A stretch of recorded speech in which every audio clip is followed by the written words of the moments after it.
What up to my peoples and welcome to Retro Crunch, and to start off the retro pop culture news, I'm going to come right out and say it. SheRa is getting a live action TV series over on Amazon Prime. Now, a lot don't know that this was originally announced back in 2021, but the story, well, frankly, it's been kind of quiet until now. But this week, Amazon announced that Nicole Cassell is going to be the director, and she directed The Watchmen and Westworld, and she's been tapped for this new SheRa TV series. I'm normally not too quick to get excited based off of a director, but I really think that Nicole making this SheRa TV series is a really good idea. Have you guys seen Watchmen and Westworld? Those are great shows. And since there's no current details on the storyline for the show, I'll say that, hey, director, if you can model it after Xena Warrior Princess, I'll be fine with that. I do think they need to pick a really good, solid female lead for SheRa.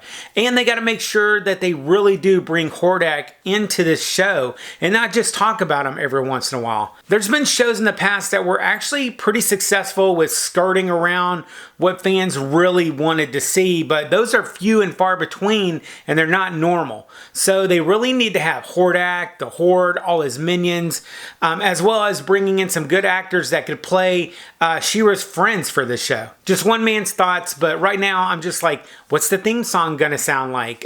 What is SheRa gonna look like? Is Swiftwind gonna fly in the show? Just so many questions. I think I left a lot of questions for you guys to talk about. Let me know what your thoughts are on a Amazon Prime SheRa TV show and how you feel about this news. Then real quick, I want to mention a new biopic that's being made. It's called A God Amongst Men, and it's about just one part of Muhammad Ali's life.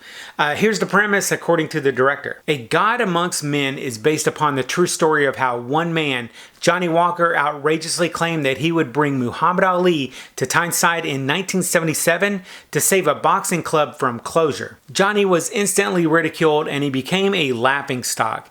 But Johnny didn't give up on his dream. He found the people to help make the impossible possible. I'm actually a Muhammad Ali junkie, so anytime that there's a movie or a biopic about Muhammad Ali that comes out, I'm definitely going to let y'all know about it. And this story about Ali is really cool because it's just a normal guy who lives in England who was able to convince the greatest boxer in the world to come to his town to save a boxing club. Pre-production on this starts in August, so we might see this movie come out maybe in early 2023.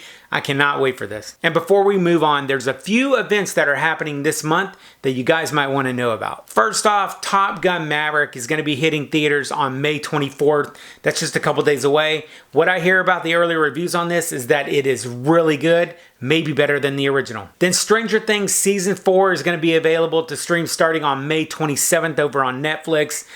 This is coming out just in time for the holidays, guys. I'm sure that everyone's going to be checking this out over the weekend. And then sometime in September, Hocus Pocus 2 has been announced that they're going to be streaming on Disney+.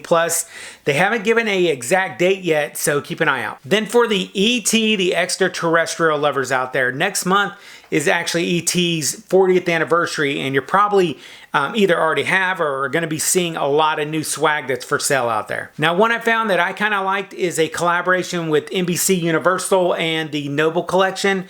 They made this really cool E.T. the Extraterrestrial collection that has a bunch of pieces to it and different things that you're going to be able to order and pre-order over time. They have a Bendy Fig that's available. I really like their collection of Bendy Figs. And then there's going to be a bunch of Noble Collection stuff that's going to be coming available this summer. And I'll link to their site down below if you're really into E.T. and you want to pick up some of the stuff that the Noble Collection is going to be selling. And last, before we go, I want to say happy birthday to Mr. T, one of my favorite people in the world. May 21st was his birthday. I pity the fool who didn't send him a message on his birthday. And that's your news for the week. If you're into retro news and nostalgia stuff from back in the day, I'll see you in the next video. I'll catch you on the flip side, and remember, if it ain't retro, it ain't worth watching.